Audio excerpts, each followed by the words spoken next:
The parking lot of Riverside Community Center in Toledo, Ohio, was nearly empty that sweltering Tuesday afternoon in July. Security cameras would later show a blue Honda Civic pulling into space 47 at exactly 2:23 p.m. What those cameras captured next would change multiple lives forever and expose a web of lies that nobody saw coming. This is the true story of Martha Miller, a 28-year-old single mother whose split-second decision on one of the hottest days of the year would lead to consequences she never imagined possible. Before we jump back in, tell us where you're tuning in from, and if this story touches you, make sure you're subscribed. Because tomorrow, I've saved something extra special for you. Martha Miller had always been the type of person who prided herself on having everything under control. At 28, she managed the front desk at Clearwater Insurance Agency, raised her 3-year-old daughter Emma as a single mother, and still found time to volunteer at the local food bank every other weekend. Her small apartment on Maple Street was always spotless, her bills paid on time, and her daily schedule planned down to the minute. The morning of July 15th started like any other Tuesday. Martha's alarm buzzed at 5:45 a.m., and she immediately began her well-rehearsed routine. Coffee first, then a quick shower while Emma slept peacefully in her toddler bed. By 6:30, she was gently waking her daughter with tickles and silly voices, the same way her own mother had woken her years ago. "Rise and shine, sunshine," Martha whispered, brushing Emma's curly brown hair away from her sleepy eyes.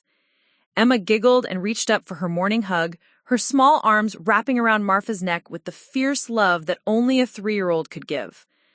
The drive to Little Sprouts daycare took exactly 12 minutes, a route Martha had memorized so thoroughly she could navigate it in her sleep.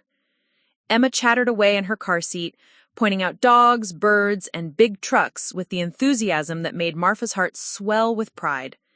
Despite the challenges of single parenthood, moments like these reminded her that she was doing something right. "Mama, will you pick me up early today?" Emma asked as they pulled into the daycare parking lot. "Not today, sweetheart. Mama has to work, but Miss Jenny will take good care of you, okay?" After dropping Emma off and receiving her usual enthusiastic goodbye kiss, Martha headed to Clearwater Insurance, where she'd worked for the past 4 years. The office was a modest 2-story building on Main Street, sandwiched between a coffee shop and a vintage clothing store. Martha loved the predictability of her job: greeting clients, scheduling appointments, managing files, and handling the phones. Her supervisor, Janet Rodriguez, often praised her reliability and attention to detail. "Morning, Martha," called out David Chen, one of the insurance agents, as she settled at her desk with her second cup of coffee. "Ready for another exciting day in the insurance world?" Martha laughed. "Born ready, David. What would we do without liability claims and policy renewals to keep life interesting?" The morning flew by with its usual rhythm of phone calls and paperwork. Martha prided herself on remembering client names, their policy details, and even personal information like their children's ages or recent vacations. Mrs. Patterson from Elm Street always asked about Emma, and Martha would share little updates about her daughter's latest adventures. Around 11 a.m., Martha received a text message that would set everything in motion. It was from her neighbor, Mrs. Helen Kovac, an elderly woman who lived in the apartment next door. "Martha, dear, I'm so sorry, but I won't be able to watch Emma this afternoon. I'm having chest pains and my son is taking me to the emergency room. I hope you can find someone else. Helen." Martha's stomach dropped.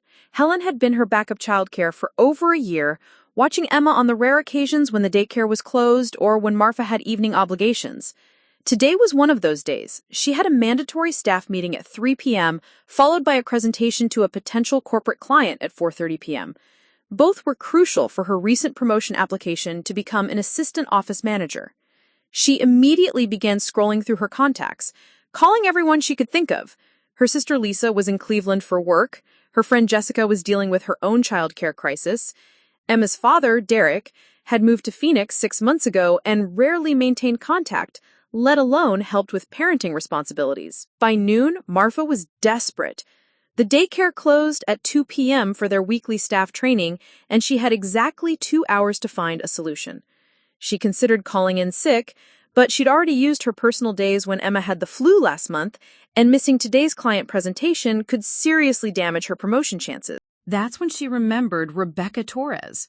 Rebecca was a newer employee at Clearwater, hired just 3 months ago as a junior claims processor. She was 22, fresh out of college, and always seemed eager to help around the office. More importantly, she had mentioned several times that she loved children and had been a camp counselor during her summers in college. Martha found Rebecca in the break room, eating a salad and scrolling through her phone. "Hey, Rebecca, I know this is incredibly last minute, and you can totally say no, but I'm in a bind," Martha began, explaining her childcare situation. "I was wondering if you might be available to watch Emma from 2 to 6 p.m. today? I'd pay you $50 and it would really save my life." Rebecca's face lit up. "Of course! I'd love to help. Emma sounds adorable from all the stories you've told us." Martha felt a wave of relief wash over her. "Are you sure? I know it's asking a lot." "Not at all. Actually, I've been wanting to get more experience with kids. I'm thinking about becoming an elementary school teacher eventually." They arranged for Martha to pick up Emma from daycare and bring her to the office where Rebecca could watch her in the small conference room that wasn't being used that afternoon. It wasn't ideal, but it was a solution, and Martha was grateful. At 1:45 p.m., Martha arrived at Little Sprouts to collect Emma. Her daughter was in the middle of finger painting, her hands covered in blue and yellow paint, a huge smile on her face. "Mama, look what I made!" Emma held up a paper covered in colorful swirls. "That's beautiful, sweetheart. We have to go now. You're going to come to Mama's work and meet my friend, Rebecca." On the drive back to the office, Emma peppered Martha with questions about where they were going and who Rebecca was. The temperature outside was climbing, and the weather app on Martha's phone showed it would reach 89 degrees by 3 p.m. She cranked up the air conditioning in her Honda Civic, grateful for the cool air. "Will Rebecca play with me?" Emma asked. "I'm sure she will, baby. She's very nice, and she loves kids." As they pulled into the Clearwater Insurance parking lot, Martha felt confident that she'd handled the crisis well. She had a solution, Emma would be safe and entertained, and she could focus on the important meeting and presentation that could change their financial future. Walking into the office with Emma's hand in hers, Martha introduced her daughter to her coworkers. Emma, despite her initial shyness, quickly warmed up to Rebecca, who immediately got down to Emma's level and started asking about her finger painting. "We're going to have so much fun," Rebecca told Emma, leading her toward the conference room where she'd set up some coloring books and toys she'd quickly gathered from around the office. Martha kissed Emma goodbye and headed to the staff meeting, feeling like she'd successfully navigated another single-parent challenge. She had no way of knowing that in less than 3 hours, her carefully controlled world would come crashing down and nothing would ever be the same again. Preparing and narrating this story took us a lot of time, so if you are enjoying it, subscribe to our channel. It means a lot to us. Now, back to the story. The staff meeting droned on longer than expected. What was supposed to be a 30-minute update on new company policies stretched into an hour-long discussion about implementation procedures and compliance requirements. Martha glanced at her watch repeatedly, knowing that her 4:30 client presentation was approaching fast.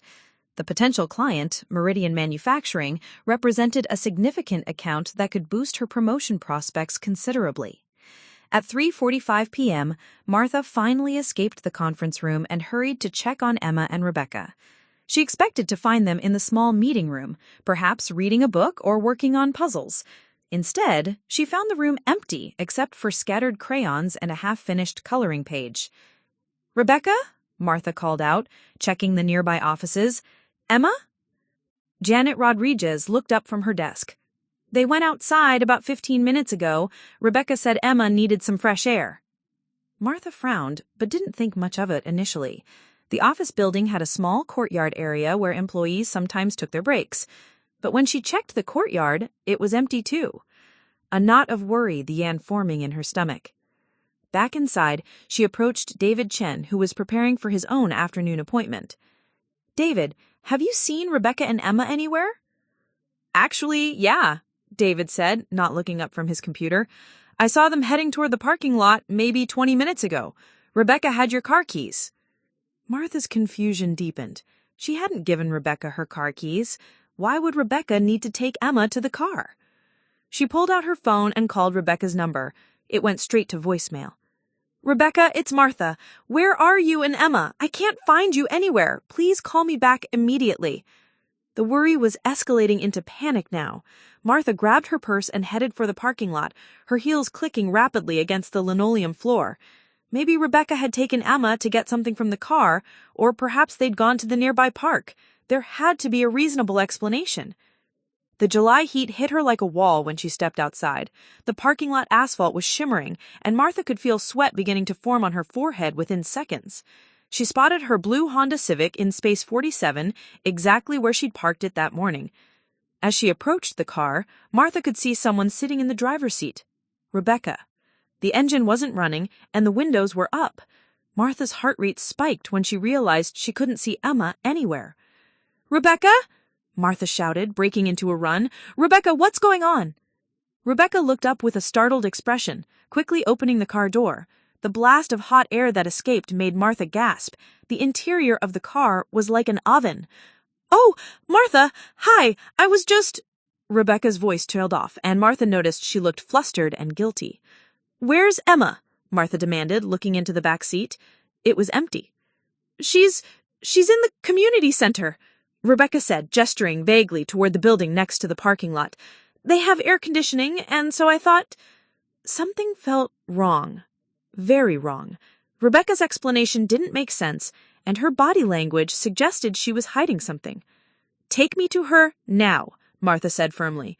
They walked quickly toward the Riverside Community Center, a low brick building that hosted various community programs and events. Martha had never been inside, but she knew it stayed open till 6 p.m. on weekdays.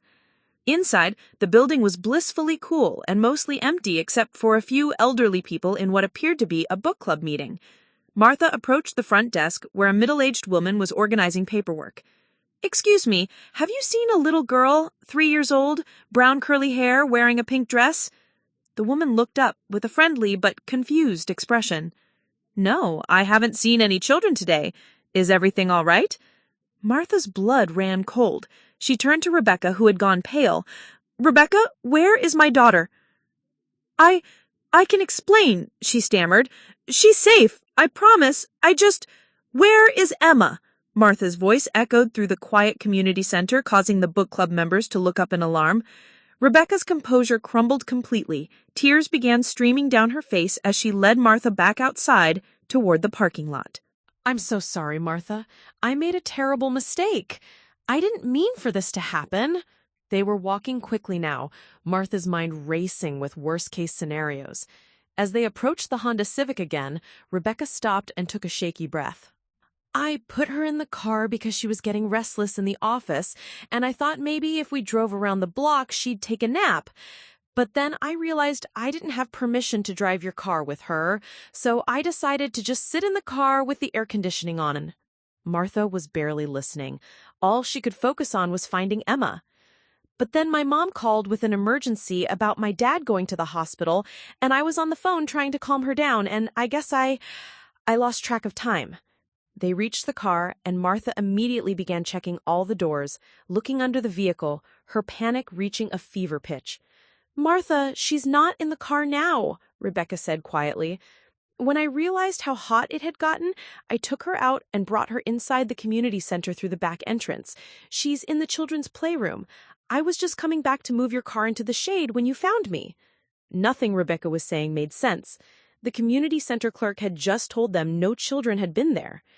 Martha's hands were shaking as she pulled out her phone. I'm calling 911, she announced. No, wait! Rebecca grabbed Martha's arm. Please, let me show you where she is first. I don't want this to become a big thing if it doesn't have to be. Against her better judgment, Martha allowed Rebecca to lead her back into the community center. This time, Rebecca led her down a hallway toward the back of the building, past several closed doors marked for various programs. She's in here, Rebecca said, opening a door marked Children's Activity Room. The room was empty.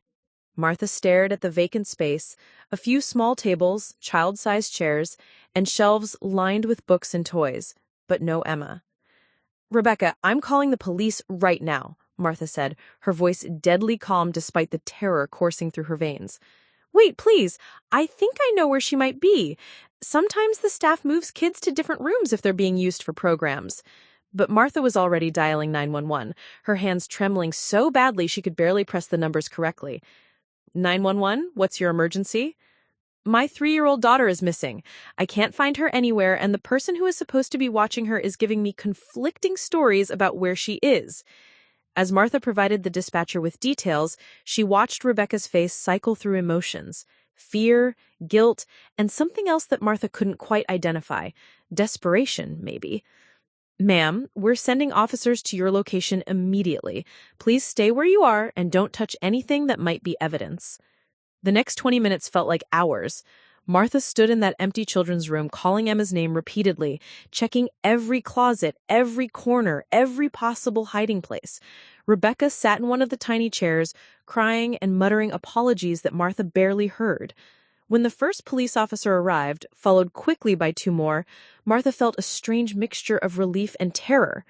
Relief that professionals were now involved, but terror because calling the police made Emma's disappearance feel real in a way it hadn't before. Officer Patricia Williams, a veteran with kind eyes and a no-nonsense demeanor, immediately took charge of the situation. "Mrs. Miller, I need you to tell me exactly what happened, starting from when you last saw your daughter." As Martha recounted the afternoon's events, she noticed Officer Williams taking careful notes and occasionally glancing at Rebecca, who had stopped crying but looked like she might be sick. "And you, Miss Torres, all need to speak with you separately about your account of events."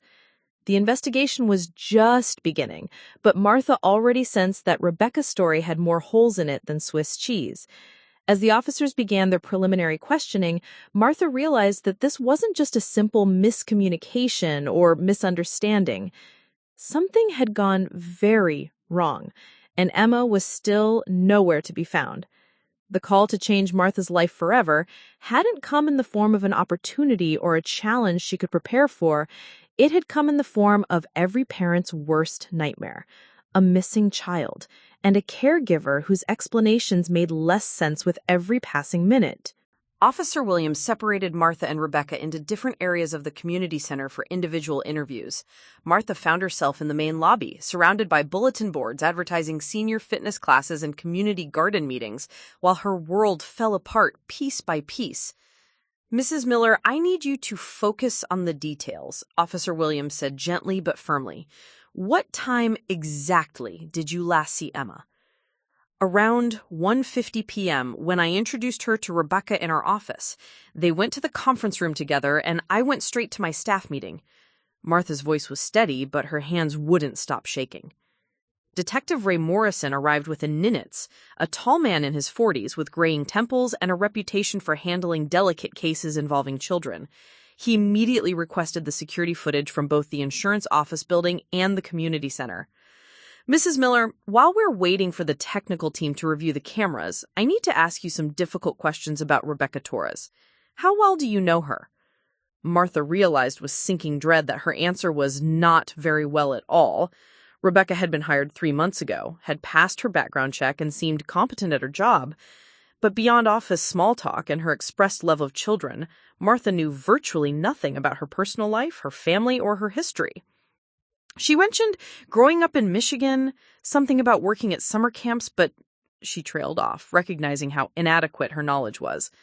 "I was desperate for childcare today. I thought because she worked for the same company, because Janet had hired her." "Did Rebecca ever show any unusual interest in Emma? Ask excessive questions about her, request photos, anything that seemed off?" Martha thought back through their limited interactions. Rebecca had always been friendly when Martha brought Emma to office events or when Martha shared stories about her daughter. Nothing had seemed inappropriate at the time, but now Martha wondered if she'd missed warning signs. Meanwhile, in the children's activity room, Rebecca sat across from Officer Williams with her arms wrapped around herself, her story becoming more convoluted with each telling. I want to help find Emma, I really do, Rebecca insisted, but I'm scared that if I tell you everything, you'll think I'm a terrible person. Rebecca, a 3-year-old child is missing. Whatever you're hiding, now is the time to be honest. Rebecca took a shuddering breath. The truth is, I never took her inside the community center. I lied about that because I was so embarrassed about what really happened. Officer Williams leaned forward. What really happened?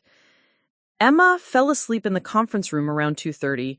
She looked so peaceful, and I thought maybe if I let her nap for a while, she'd wake up in a better mood. I was trying to be a good babysitter. Rebecca's voice cracked.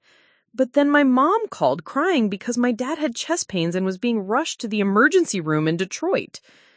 The story was shifting again, but Officer Williams remained patient, taking detailed notes. My mom was hysterical, and my dad is only 53, and I was terrified he was having a heart attack.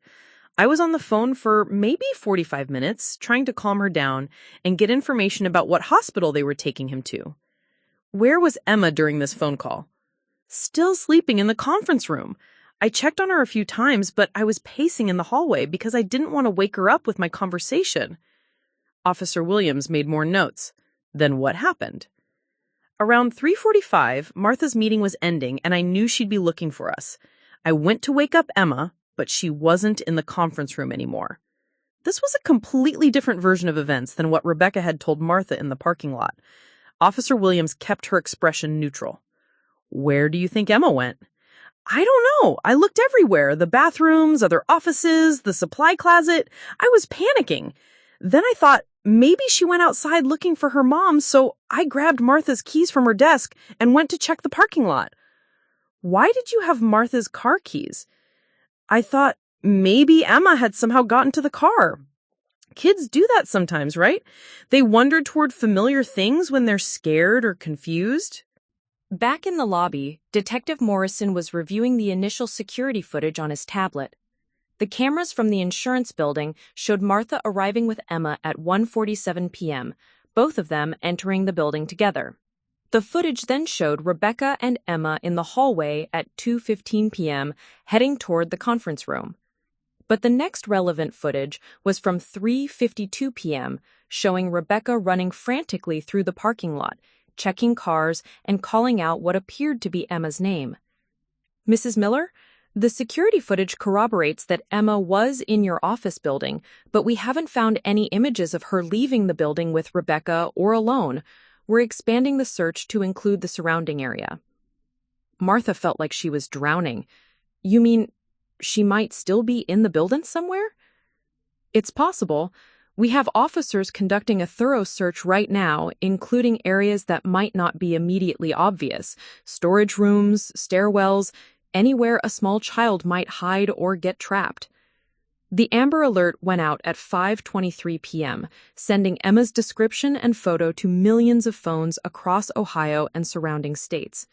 Martha had provided a picture from her phone, Emma at the daycare that morning, grinning with her face covered in finger paint. The same photo Martha had looked at with such joy just hours earlier now represented every parent's worst nightmare.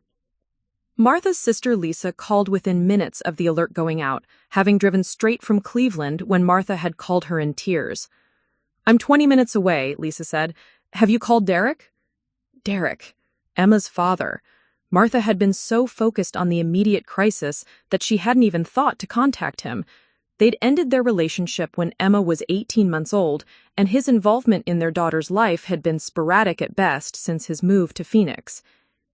"I should call him," Martha said, though the thought of having that conversation filled her with dread. How do you tell someone their child is missing, especially someone who'd chosen to be largely absent from that child's life? Detective Morrison overheard. "We'll need his contact information anyway. In cases like this, we have to consider all possibilities, including family abduction." The implication hit Martha like a physical blow. "You think Derek might have taken her? But he's in Arizona, and he's never shown that level of interest in Emma before." "It's probably unlikely, but we have to check every angle." "What about your parents, extended family, anyone who might have had access to the building or knowledge of Emma being there today?" Martha's parents lived in Florida and rarely visited. Emma's paternal grandparents had never met her as far as Martha knew. The circle of people who even knew Emma existed was heartbreakingly small, a byproduct of Martha's independent nature and Derek's absence. Officer Williams emerged from her interview with Rebecca looking grim. She pulled Detective Morrison aside, and I could see them having an intense whispered conversation. Rebecca remained in the children's room, now accompanied by a victim advocate who'd arrived to provide support during questioning. "Mrs. Miller, we're getting some inconsistencies in Rebecca's account of events. I want you to know that we're treating this as a potential abduction case now, which means we're bringing in additional resources." The FBI field office in Cleveland was contacted. Crime scene technicians arrived to process Martha's car and collect any physical evidence from the areas where Emma had last been seen. The parking lot was cordoned off, and Martha watched from inside the community center as investigators photographed every inch of her Honda Civic. "Are you processing my car because you think something happened to Emma inside it?" I asked, though I wasn't sure I wanted to know the answer. "We're being thorough," Detective Morrison said diplomatically. "The car was mentioned in Rebecca's statements, so we need to examine it for any trace evidence." As the sun began to set on what should have been an ordinary Tuesday, Martha realized that her carefully ordered life had been obliterated in the span of a few hours. Emma was gone, the person responsible for watching her was giving conflicting accounts of events, and Martha was helpless to do anything except wait and pray. Lisa arrived just as the crime scene team was finishing with the car. She wrapped Martha in a fierce hug, both sisters crying as the magnitude of the situation settled over them. "We're going to find her," Lisa whispered. "Whatever it takes, we're going to bring Emma home." But as Martha watched the investigators work and saw the grim expressions on their faces, she began to understand that good intentions and determination might not be enough. Emma had vanished without a trace, and the only person who claimed to know what happened couldn't keep her story straight. By 8 p.m., the Riverside Community Center had been transformed into an impromptu command post. FBI Special Agent Carmen Rodriguez arrived from Cleveland with a team of specialists, immediately establishing protocols that Martha had only seen in movies. Phone lines were set up to handle tips from the public, computers were brought in to coordinate search efforts, and a media liaison was assigned to manage the growing press interest. Martha sat in a corner of the main room, feeling simultaneously at the center of everything and completely powerless. Lisa held her hand while Detective Morrison briefed Agent Rodriguez on the investigation's progress. "We've completed the building searches," Detective Morrison reported.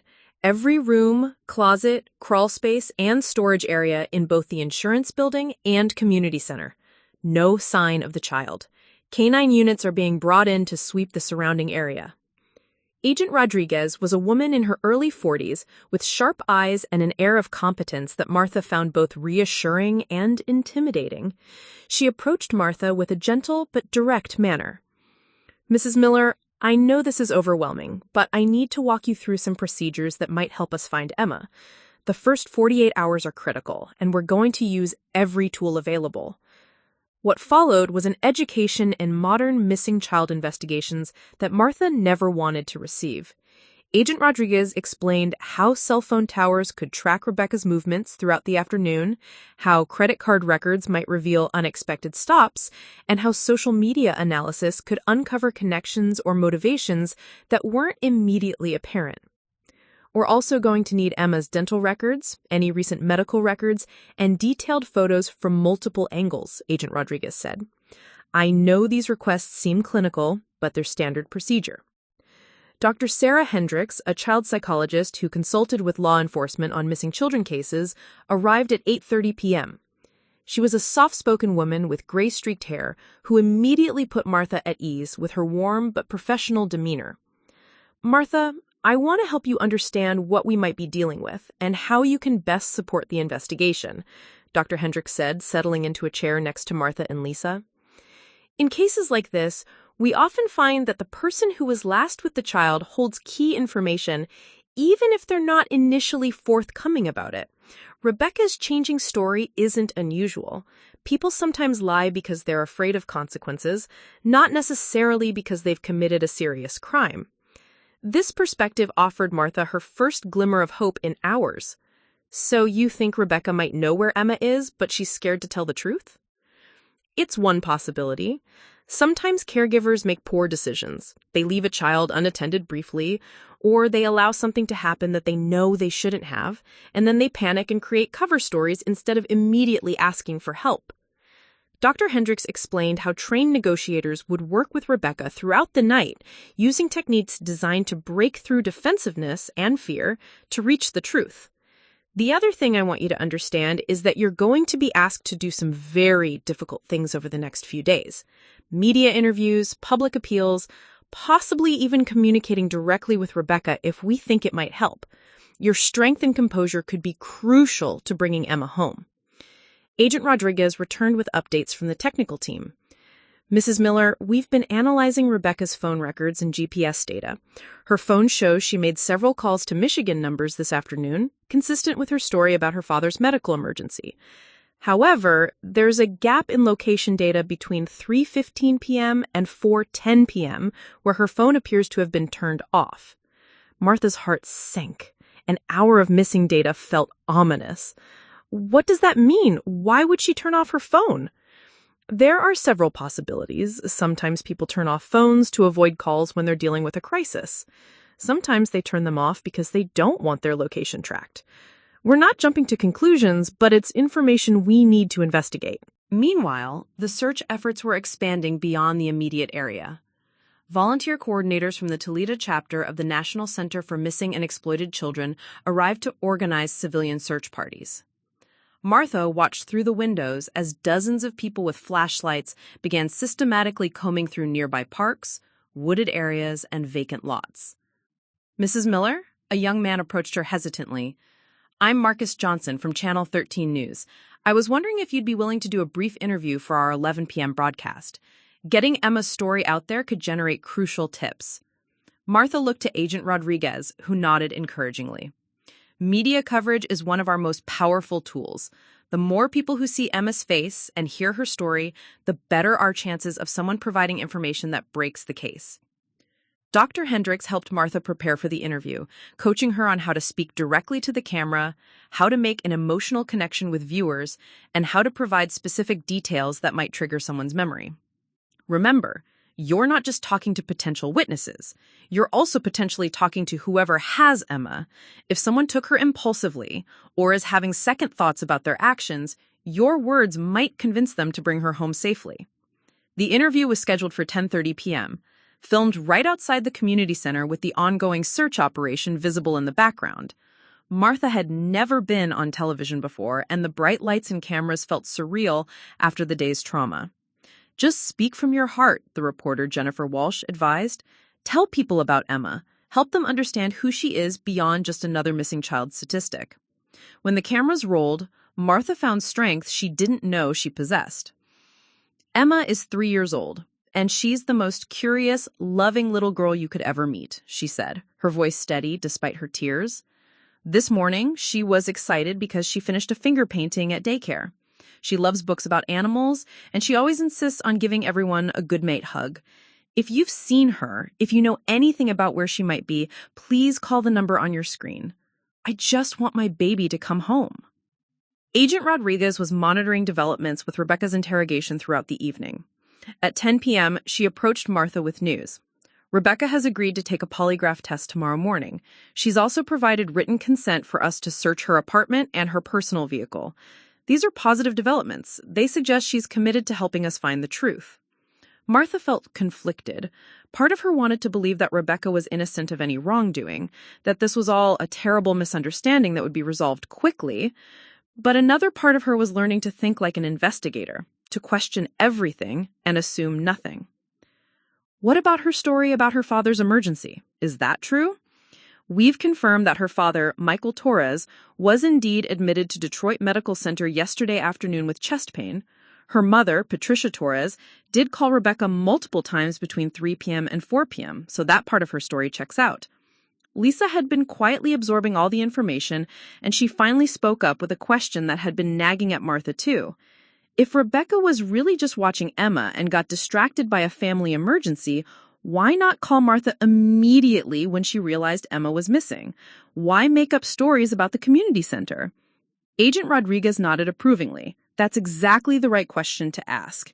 And it's one of the things we'll be exploring more deeply with Rebecca tomorrow.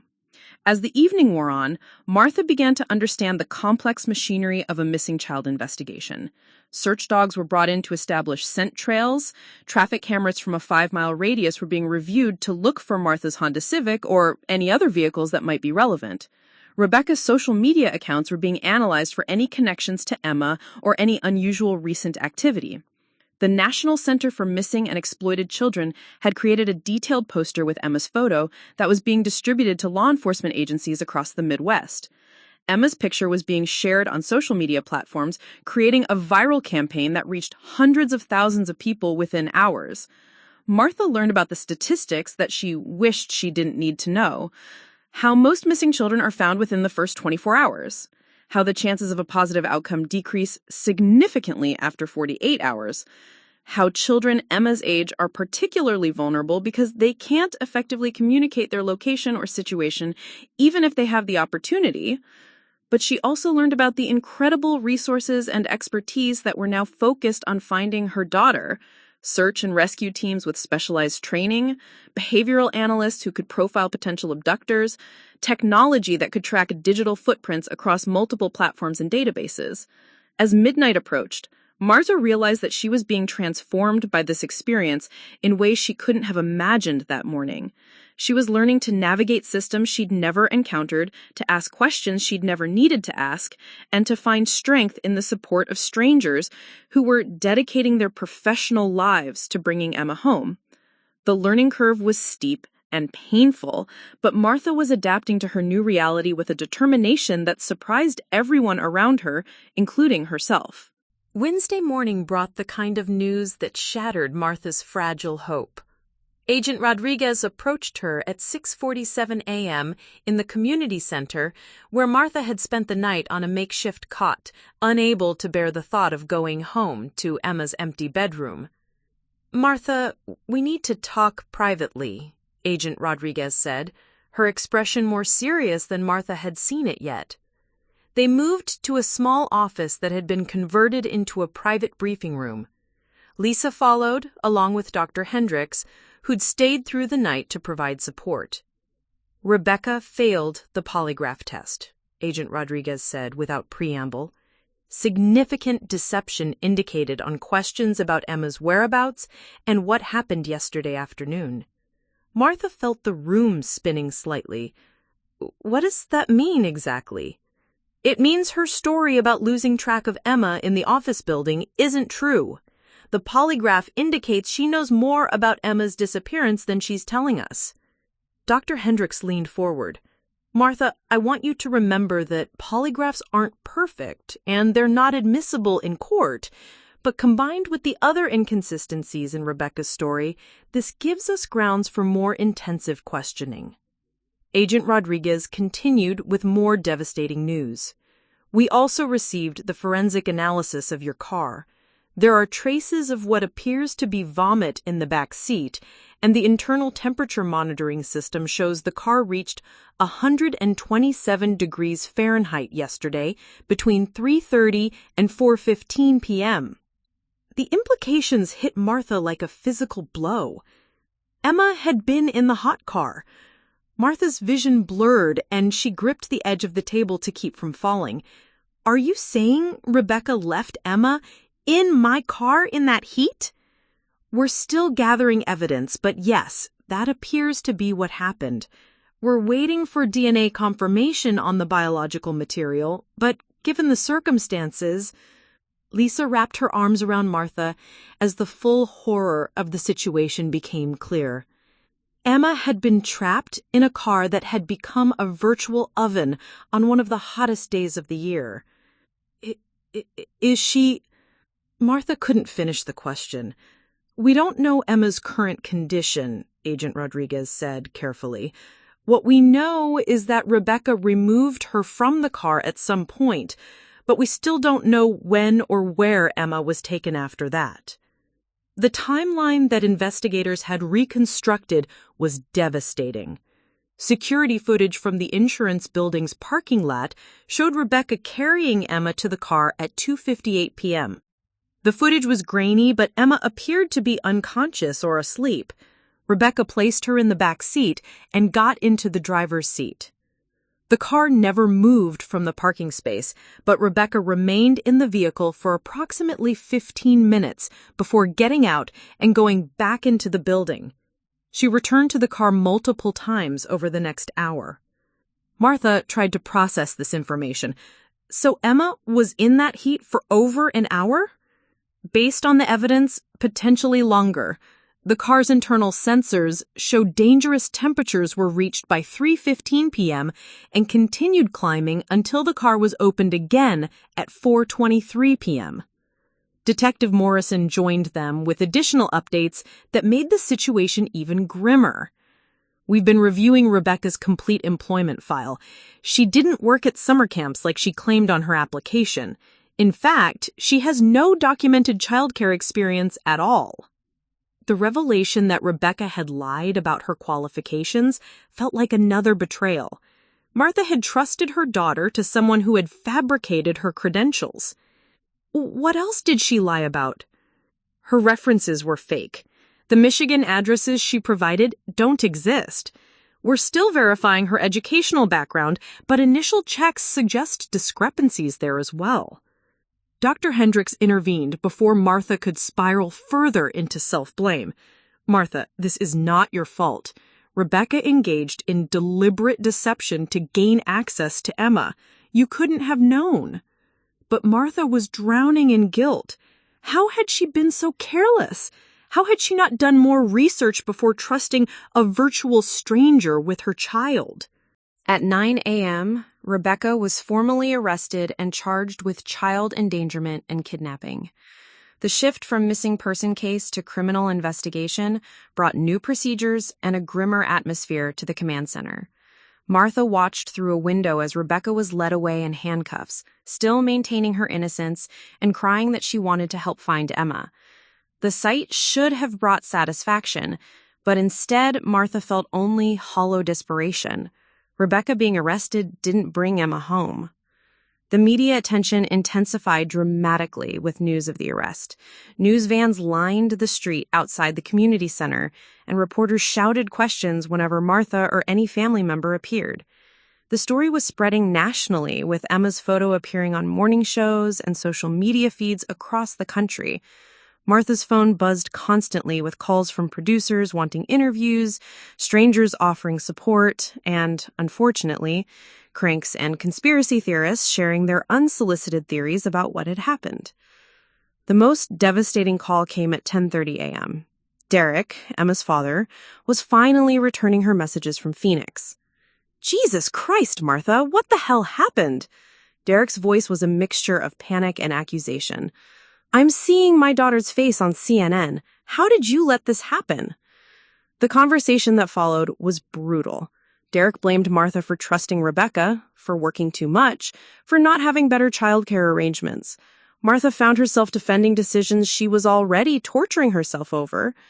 "I'm flying to Toledo tonight," Derek announced. "I should have been involved more in Emma's life, and now..." His voice broke. "God, Martha, if something happens to her..."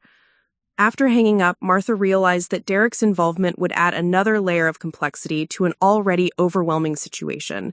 They hadn't spoken in months, and his sudden presence would force her to navigate their fractured relationship while dealing with Emma's disappearance. Agent Rodriguez returned with updates from Rebecca's interrogation. She is now claiming that Emma was unconscious when she put her in the car, that Emma had some kind of medical episode in the office and she was trying to cool her down. That doesn't make sense. Emma doesn't have any medical conditions. She was perfectly healthy this morning. We know. We've spoken with Emma's pediatrician and reviewed her medical records.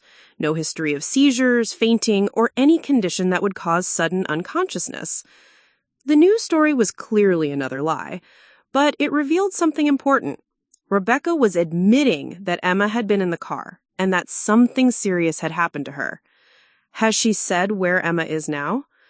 Agent Rodriguez's expression was grim. She claims she doesn't remember everything clearly because she was in shock after realizing Emma was in medical distress. She says she drove around looking for a hospital but couldn't find one quickly enough, but the car never left the parking space. We have that on video. Exactly. She's still lying, but we're making progress. The lies are getting more specific, which means we're getting closer to the truth. By noon, the search efforts had expanded to include lakes, rivers, and wooded areas within a 50-mile radius of Toledo.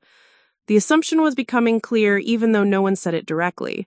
They were no longer searching for a living child.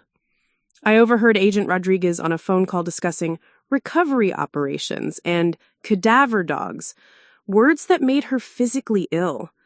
The hope that had sustained her through the previous 18 hours was crumbling.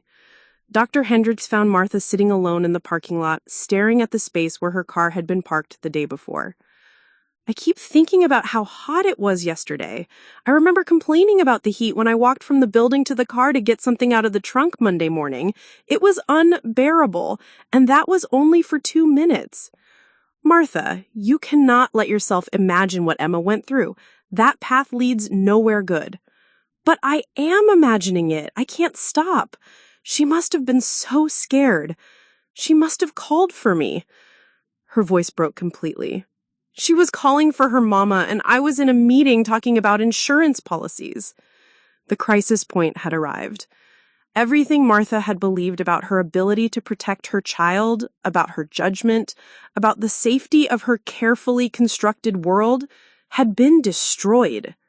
Emma was gone, possibly dead, because Martha made one desperate decision on one overwhelming afternoon. As she sat in that parking lot surrounded by investigators and media and well-meaning supporters, Martha had never felt more alone or more responsible for an unthinkable tragedy. The worst part was that she still didn't know where Emma was, and with each passing hour, the chances of finding her alive grew smaller. Rebecca's lies had cost us precious time, and Martha was beginning to fear that no amount of law enforcement resources or public attention would be enough to bring her daughter home. Wednesday evening brought an unexpected turn that nobody saw coming. Martha was sitting in the community center, mechanically eating a sandwich that Lisa had forced on her, when Agent Rodriguez burst through the doors with an energy Martha hadn't seen from her before. "We have a breakthrough," Agent Rodriguez announced, slightly out of breath. "Rebecca's cousin in Detroit just called our tip line with information that changes everything." Martha dropped her sandwich and stood up so quickly that her chair fell backward. "What kind of information?" "Rebecca called her cousin, Nicole Torres, yesterday around 4:30 p.m. Nicole initially didn't think much of it because Rebecca calls her frequently when she's stressed, but after seeing the news coverage, Nicole realized the call was different. Agent Rodriguez pulled out her notepad, consulting her handwritten notes. According to Nicole, Rebecca was hysterical on the phone, saying she'd made a terrible mistake and that a little girl was hurt because of her negligence. Nicole assumed Rebecca was talking about a babysitting job gone wrong. Martha's heart started racing. This was the first concrete evidence that Rebecca had admitted something serious had happened to Emma. Did Rebecca say where Emma was? That's where it gets interesting. Nicole says Rebecca mentioned taking Emma to the place where we used to go as kids when we needed to hide. Nicole thinks she was referring to an old abandoned farm property about 30 miles north of Toledo that belongs to their grandmother. Detective Morrison joined the conversation, clearly excited by this development. "We've located the property. It's been vacant for 3 years since the grandmother moved to assisted living. 42 acres with several outbuildings, completely isolated." For the first time in over 24 hours, Martha felt a surge of genuine hope. "Are you going there now?" "Search teams are already en route. We're coordinating with the Lucas County Sheriff's Department and bringing in specialized equipment. If Emma is there..." Agent Rodriguez paused, and Martha understood the unspoken implication. After being in a hot car for potentially over an hour, followed by nearly 30 hours missing, Emma's condition was uncertain at best. "I want to go with you," Martha said immediately. "Martha, that's not advisable. If we do find Emma, the scene needs to be processed by medical professionals first. You don't want your first sight of her to be under those circumstances." Dr. Hendricks gently placed a hand on Martha's arm. "Agent Rodriguez is right. Let the professionals do their work. If Emma is there, you'll be reunited with her at the hospital where she can receive immediate care. While the search teams prepared to head to the farm property, Agent Rodriguez shared additional details from Nicole's statement that painted a clearer picture of Rebecca's state of mind. Nicole described Rebecca as more upset than I've ever heard her during that phone call. Rebecca kept saying she'd ruined her life and that she'd hurt an innocent child because she wasn't paying attention. Martha tried to process this information objectively. So Rebecca knows she hurt Emma, but she's been lying about the circumstances? It appears that way. Nicole also mentioned that Rebecca has a history of making impulsive decisions when she's under stress, and that she tends to create elaborate cover stories when she's done something wrong. This revelation about Rebecca's character felt like another piece of a puzzle that Martha was finally beginning to understand. Rebecca wasn't necessarily a malicious person who had intentionally harmed Emma, but rather someone whose poor judgment and dishonesty had created a tragedy. At 7:15 p.m., Derek arrived from the airport, looking haggard and furious. Martha hadn't seen him in person since the previous Christmas, and the circumstances of their reunion couldn't have been worse. "Any news?" he asked immediately, barely acknowledging Martha beyond a tense nod. Lisa quickly brought him up to speed on the farm property lead, while Martha watched his face cycle through the same emotions she'd been experiencing: hope, fear, anger, and desperate need for answers. "I should have been more involved," Derek said quietly, speaking more to himself than to anyone else. "I should have known who was watching my daughter." "Derek, this isn't the time for self-blame," Dr. Hendricks interjected.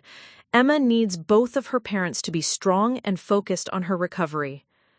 The mention of recovery rather than rescue wasn't lost on any of them, but it represented a shift in thinking that Martha was grateful for. They were preparing for Emma to need medical attention, not planning a funeral. At 8:43 p.m., Agent Rodriguez's radio crackled with an update from the search team at the farm property. "Command, this is Search Team Alpha. We've located a child matching the description. Repeat, we have found the missing child, requesting immediate medical evacuation." Martha felt her knees give out, and Derek caught her arm to steady her. The words she'd been praying to hear for over a day had finally come, but they were delivered with a clinical tone that suggested Emma's condition was serious. "What's her status?" Agent Rodriguez radioed back. "Child is unconscious but breathing. Pulse is weak but present. She appears to have been in a small storage shed on the property. Medical team is initiating emergency protocols now." Martha began crying with a mixture of relief and terror. Emma was alive, but the careful language of the medical team suggested she was critically injured. Dr. Hendricks immediately began preparing Martha and Derek for what they might encounter. Children who have experienced severe dehydration and heat exhaustion can present with a variety of symptoms. The most important thing is that she's breathing and has a pulse. Everything else can potentially be treated. The hospital transport to Toledo Children's Hospital took 18 minutes. Martha and Derek followed by car, with Agent Rodriguez driving and Lisa in the passenger seat. The 25-minute drive felt like hours, with Martha's mind racing between gratitude that Emma had been found and terror about what condition she might be in. Dr. Amanda Foster, the pediatric intensive care specialist who met them at the hospital, was direct but compassionate in her initial assessment. "Emma is in critical condition but stable. She's suffering from severe dehydration, heat exhaustion, and what appears to be moderate hypothermia from exposure to temperature fluctuations. We're treating her aggressively with IV fluids and monitoring her neurological responses." Martha's medical knowledge was limited, but she understood enough to know that neurological concerns meant potential brain damage from the heat exposure. "Can we see her?" Derek asked. "She's sedated right now while we stabilize her condition. Once we've completed our initial treatment protocols, you'll be able to visit. I want to prepare you that she may not look like the Emma you remember. She's lost weight, she has some minor injuries from exposure, and she's connected to several machines." The next 4 hours in the hospital waiting room were both the longest and shortest of Martha's life. Long because every minute without seeing Emma felt like an eternity, but short because she dreaded what she might see when she was finally allowed into the intensive care unit. Agent Rodriguez used the waiting time to brief Martha and Derek on what investigators had discovered at the farm property. Emma was in a small storage shed that had been converted into a makeshift shelter. There were blankets, some food items, and a large container of water. It appears Rebecca did try to create a safe environment for her after removing her from the car. This information provided some comfort to Martha. Whatever Rebecca's failures and lies, she hadn't simply abandoned Emma to die. The preliminary timeline suggests Rebecca brought Emma to the farm sometime Tuesday evening and may have stayed with her through yesterday morning before leaving to return to Toledo for questioning. Derek spoke up with the question Martha had been afraid to ask. So Rebecca was taking care of Emma this whole time? Why didn't she just call for help immediately? Agent Rodriguez shrugged. Panic, guilt, fear of consequences. People don't always make rational decisions in crisis situations. What matters is that we found Emma and she's receiving the medical care she needs. At 12:47 a.m. on Thursday morning, Dr. Foster finally gave them permission to see Emma. Nothing could have prepared Martha for walking into that intensive care room and seeing her 3-year-old daughter connected to tubes and machines, her face pale, and her body appearing so much smaller than it had just 2 days earlier. But Emma was breathing on her own, and when Martha whispered her name, Emma's eyelids fluttered slightly in response. "She can hear you," Dr. Foster confirmed. Her neurological responses are encouraging. We're cautiously optimistic about her recovery. Martha took Emma's tiny hand in hers and felt the first genuine hope she had experienced since this nightmare had begun. Emma was alive. She was going to recover, and they were going to go home together. The breakthrough had come just when Martha was ready to give up completely, renewing her determination to fight for her daughter's full recovery and to ensure that the people responsible for Emma's suffering faced appropriate consequences. 3 weeks after Emma was found, Martha faced her greatest test yet, testifying at Rebecca Torres's preliminary hearing. Emma was home and recovering well, but the legal proceedings would force Martha to relive the worst days of her life while facing the person responsible for her daughter's trauma. The courthouse in downtown Toledo was packed with media, curious onlookers, and supporters from the community who had followed Emma's story. Martha walked through the gauntlet of reporters with her head held high, Derek on one side and Lisa on the other, projecting a strength she'd had to learn to cultivate. Inside the courtroom, Martha saw Rebecca for the first time since that terrible Tuesday. Rebecca had lost weight and looked fragile in her orange jumpsuit, but Martha felt no sympathy. Whatever Rebecca's intentions had been, her actions had nearly killed Emma. District Attorney Michael Thompson had prepared Martha extensively for her testimony, but nothing could fully prepare her for the emotional weight of recounting those events in front of the person who had caused them. "Mrs. Miller, please tell the court about your decision to ask Rebecca Torres to watch Emma on July 15th, D.A. Thompson began. Martha took a deep breath and spoke clearly. "I was faced with a childcare emergency when my regular backup fell through. Rebecca had expressed interest in working with children and seemed trustworthy. I made what I thought was a reasonable decision based on the information I had." The defense attorney, Jennifer Walsh, challenged Martha's judgment during cross-examination with questions that Martha had been preparing to face. "Mrs. Miller, isn't it true that you barely knew Rebecca Torres when you entrusted her with your 3-year-old daughter?" "Yes, that's correct. And you made this decision based primarily on desperation rather than careful consideration of Rebecca's qualifications." Martha had learned not to be defensive about this question. "I made the best decision I could with the information and options available to me at the time. Rebecca had deceived everyone about her background and qualifications." What surprised Martha most was how much stronger she felt than she'd expected. The weeks of therapy with Dr. Hendricks had taught her to separate her understandable decision-making from Rebecca's criminal actions. The most challenging part of her testimony came when D.A. Thompson asked her to describe the moment she realized Emma was missing. "I felt like my world was ending. Every parent's worst nightmare is losing their child, but I never imagined it would happen because someone I trusted had made such catastrophically poor decisions." Rebecca's defense team attempted to portray her as a young woman who had panicked and made mistakes, rather than someone who had committed deliberate crimes. But Martha's testimony, combined with the evidence of Rebecca's lies and the physical evidence from the car and farm, painted a clear picture of criminal negligence. The most powerful moment came when D.A. Thompson asked Martha about Emma's current condition. "Emma is physically recovering well, but she has nightmares. She's afraid of cars and becomes anxious when I have to leave her with anyone, even family members.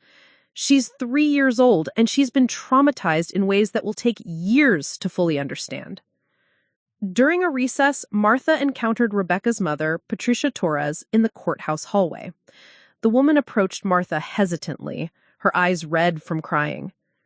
"Mrs. Miller, I want you to know how sorry I am for what my daughter did to your little girl. Rebecca has always been impulsive, but I never thought she'd put a child in danger." Martha studied Patricia's face, seeing genuine remorse and maternal anguish. "Mrs. Torres, I appreciate your apology, but what I need is for Rebecca to take full responsibility for her actions and to help ensure this never happens to another family." "She's going to plead guilty," Patricia said quietly. "Her lawyer doesn't think she should, but Rebecca knows what she did was wrong. She wants to make it right somehow."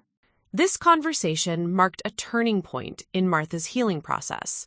Seeing Rebecca's family's pain helped her understand that this tragedy had devastated multiple families, not just her own.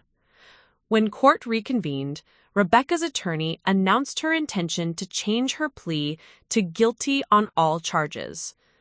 Rebecca stood up shakily and addressed the court directly.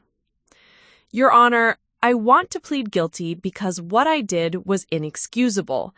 I put Emma Miller in danger because I was selfish and scared, and then I lied about it because I was a coward. Mrs. Miller trusted me with the most precious thing in her life, and I failed in the worst possible way." Rebecca turned toward Martha, tears streaming down her face. "Mrs. Miller, I know you'll probably never forgive me, and I don't expect you to, but I want you to know that I think about Emma every day, and I'm grateful that she survived my terrible decisions." Martha felt a complex mix of emotions listening to Rebecca's words. Anger was still there, but it was tempered by recognition that Rebecca was taking responsibility and showing genuine remorse. Judge Patricia Gonzalez accepted Rebecca's guilty plea and scheduled sentencing for 6 weeks later. During the sentencing phase, Martha would have the opportunity to provide a victim impact statement that could influence Rebecca's punishment. The weeks between the plea hearing and sentencing gave Martha time to process what kind of justice she wanted to see. Dr. Hendricks helped her work through her feelings about punishment versus rehabilitation and about what would best serve Emma's long-term interests. "I find myself wanting Rebecca to face consequences that will prevent this from happening to other children," Martha told Dr. Hendricks during one of their sessions. "But I also want her to get help so she can understand why she made such destructive choices." Emma's recovery continued to progress during this time. She was back in daycare, though Martha had switched to a facility with enhanced security protocols and more rigorous background checks. Emma was attending play therapy sessions to help her process her trauma, and while she still had difficult days, her resilience amazed everyone around her. Derek had extended his stay in Toledo and was actively involved in Emma's care for the first time since their breakup. The crisis had forced both parents to reevaluate their priorities and communication patterns. "I've been a terrible father," Derek admitted to Martha one evening as they watched Emma play in the backyard. I used our relationship problems as an excuse to avoid my responsibilities to Emma. That ends now. Martha appreciated Derek's newfound commitment, but she'd also learned not to depend on promises made during emotional moments. Emma needs consistency, Derek. If you're going to be a part of her life, it has to be reliable and long-term. The most significant transformation in Martha's life was her decision to change careers. The experience of navigating the legal system and working with victim advocates had opened her eyes to how families in crisis needed support and guidance. I want to become a victim advocate, Martha told Agent Rodriguez during one of their follow-up meetings. I want to help other parents who are going through what I went through. Agent Rodriguez was enthusiastic about Martha's career change.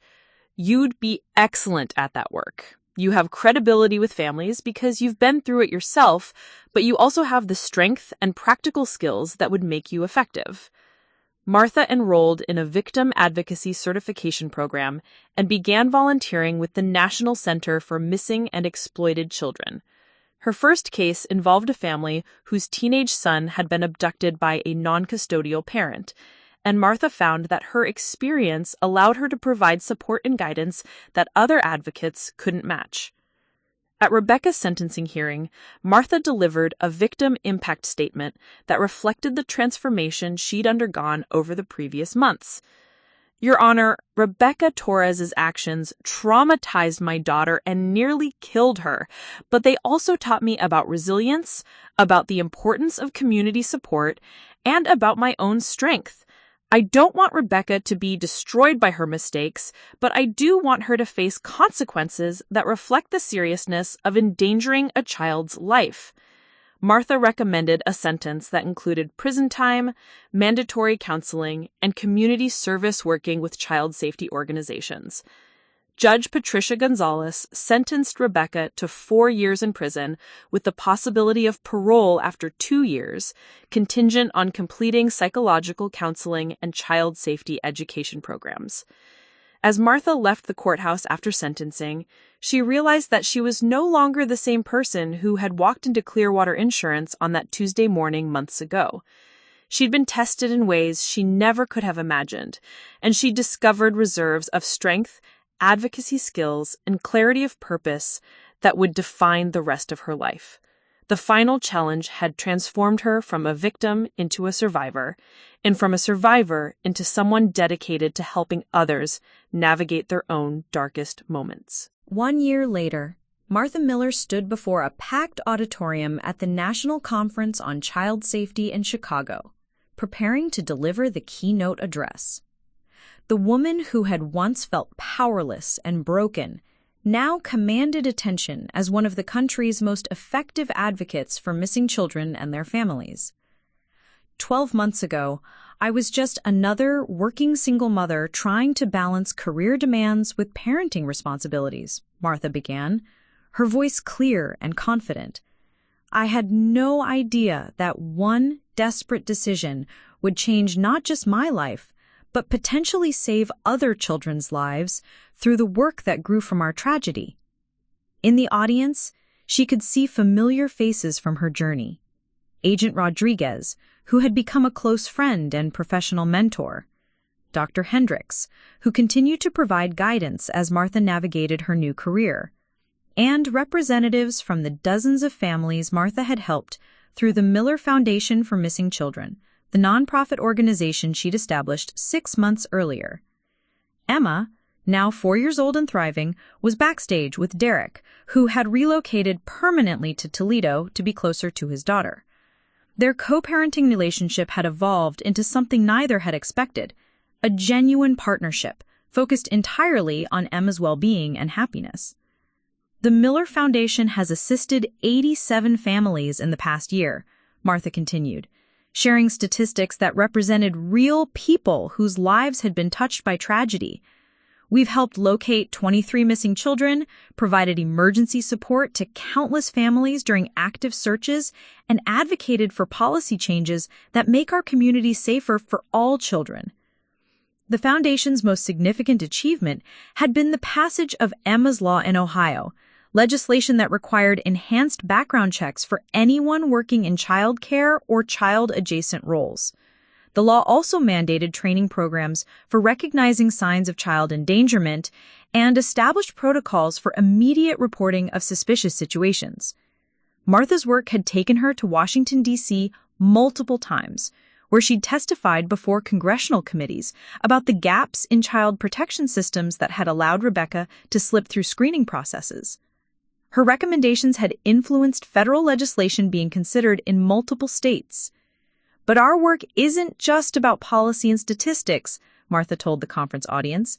It's about understanding that every missing child represents a family whose world has been shattered, and our job is to help piece it back together. After her keynote address, Martha was approached by dozens of attendees wanting to share their own stories or seek advice about cases they were working on. A detective from Arizona asked about her protocols for supporting families during extended searches. A social worker from Maine wanted guidance on helping children process trauma after being recovered. Each conversation reminded Martha of how far she'd traveled from that terrified mother sitting in the Riverside Community Center waiting for news about Emma. The knowledge she'd gained through pain was now being used to help others navigate similar crises with better resources and support systems. During the conference, Martha received an unexpected phone call from Patricia Torres, Rebecca's mother. They had stayed in sporadic contact over the past year, with Patricia occasionally updating Martha on Rebecca's progress in prison. Rebecca wanted you to tell you that she graduated from the child psychology program they offer at the correctional facility. She's been working with other inmates who have children, helping them understand child development and safety. She knows it doesn't undo what she did, but she's trying to make sure she never makes those kinds of decisions again. Martha appreciated these updates, though she remained cautious about Rebecca's rehabilitation. I'm glad she's getting help in education. Has she had any contact with Emma? No, and she understands that's not appropriate. Rebecca knows the damage she caused goes far beyond what can be repaired by apologies or good intentions. This conversation represented one of the ongoing complexities of Martha's new reality. While she'd forgiven Rebecca in the sense of releasing her own anger and desire for revenge, she maintained firm boundaries about any potential future contact. Emma's safety and emotional well-being remained the absolute priority. Mama helps other kids find their mommies and daddies, Emma explained to her pre-K classmates when asked about why her mother was sometimes on television. Her matter-of-fact acceptance of their family's public role demonstrated a resilience that inspired Martha daily. The financial stability that had worried Martha constantly as a single mother was no longer a concern. Speaking engagements, book deals, and foundation funding had provided security that allowed her to focus entirely on advocacy work without the stress of making ends meet. More importantly, the work gave Martha a sense of purpose that she'd never experienced in her previous career. Every family she helped, every policy she influenced, every child who was found safely felt like a piece of meaning rescued from the wreckage of their own trauma. Martha's relationship with Derek had stabilized into something healthier than their original romantic partnership had ever been. They attended family therapy sessions together to ensure their communication patterns supported Emma's emotional development. I never thought I'd say this, Derek admitted during one of their co-parenting meetings, but going through this crisis taught me things about being a father that I never would have learned otherwise. I wish it hadn't taken almost losing Emma to wake me up, but I'm grateful we all survived it. Derek had also changed careers, leaving his sales job in Phoenix to become a child safety consultant for companies implementing enhanced security protocols. Their shared mission of protecting children had given them common ground that transcended their romantic history. The ripple effects of Emma's story continued to spread in unexpected ways. The insurance company where Martha had worked implemented new emergency childcare policies for employees facing sudden childcare crises. Little Sprouts Daycare, where Emma had been a student, partnered with the Miller Foundation to provide emergency care for families in crises. Most significantly, Rebecca's case had become a study model in criminal justice programs across the country, helping future law enforcement officers and legal professionals understand the psychology of panic-driven crimes and the importance of persistent, compassionate interrogation techniques. Martha's book, Finding Emma, A Mother's Journey from Victim to Advocate, had become a bestseller and was being adapted into a documentary film. The proceeds supported the foundation's work, but more importantly, the book provided a resource for other families facing similar tragedies. Standing in her new office at the Miller Foundation headquarters in downtown Toledo, Martha looked at the wall of photos representing the families they'd helped. Each image showed parents reunited with children, siblings embracing after recovery, grandparents holding grandchildren they thought they'd lost forever.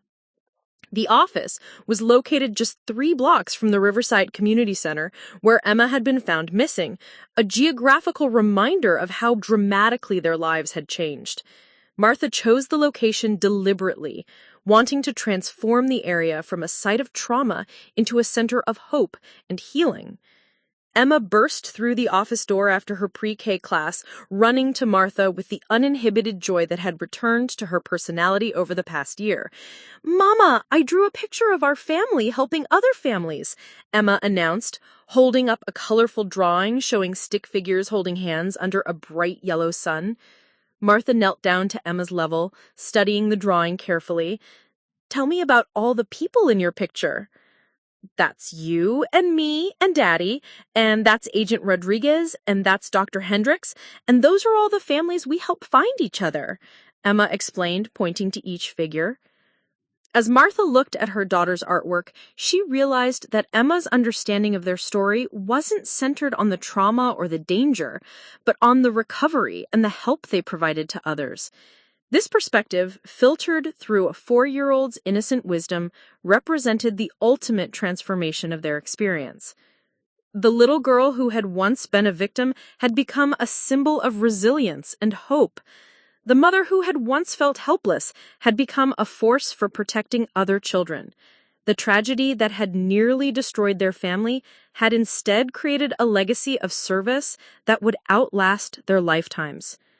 That evening, as Martha tucked Emma into bed in their new home, a house with a security system, multiple escape routes, and a support network that ensured Emma was never again in the care of someone Martha didn't know thoroughly, she reflected on the journey that had brought them to this point. "Mama, are you happy?" Emma asked as Martha turned off the bedroom light. Martha considered the question seriously. Happy wasn't quite the right word for someone whose life had been forever changed by trauma. But purposeful, meaningful, impactful, those words captured her new reality better. "I'm grateful, sweetheart. Grateful that we're together, that we're safe, and that we can help other families who are scared and need help finding each other." Emma smiled sleepily. "I'm grateful too, Mama. And I love you bigger than the whole world." As Martha closed Emma's bedroom door and walked through their secure, peaceful home, she understood that their story had become larger than their individual experience. It had become a testament to the possibility of transforming tragedy into purpose, victims into advocates, and broken families into forces for positive change. The new reality they had built from the ashes of their worst nightmare was more meaningful, more connected, and more impactful than anything Martha could have imagined in her previous life. Emma was safe, their family was stronger, and their work was saving other children every day. In the end, that was more than healing. It was transformation at its most profound level. Up next, you've got 2 more standout stories right on your screen. If this one hits the mark, you won't want to pass these up. Just click and check them out. And don't forget to like, subscribe, and turn on the notification bell so you don't miss any upload from us.